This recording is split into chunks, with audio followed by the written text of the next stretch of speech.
You might not know this use for toilet paper. I'm sure the result will surprise you. Take a roll of toilet paper and place it on a board. Using a knife, cut the roll of toilet paper in half. Place one half in a container or on a plastic plate. Moisten it with water. Then, prepare some seeds. For better results, soak them in water for a moment. This will make it easier to spread them on the roll of toilet paper. Cover the roll with a plastic bag and put it in a dark place for 24 hours. After this time, take it out of the cupboard. As you can see, the seeds have sprouted much faster. Then, water them and place them on a windowsill. With sunlight, they will grow even faster. Water them several times a day. After 2 days, you will have ready-to-eat sprouts. As you can see, an ordinary roll of toilet paper works perfectly as a substrate for growing sprouts. Water these seedlings. You'll manage to strengthen them before planting them in the field. You'll speed up the development of roots, shoots, and leaves. You'll fortify the young plants. They'll be more resistant to diseases and unfavorable weather conditions. To prepare it, you need a few products that you surely have at home. To start, about 10 grams of onion skins are enough. Transfer them to a jar and pour about a liter of hot but not boiling water over them. Close the jar and set it aside, preferably for 1 day in a warm place.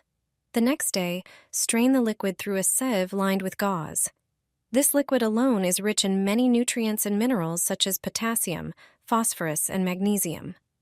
To this water, add 1 teaspoon of dried yeast and 1 teaspoon of sugar.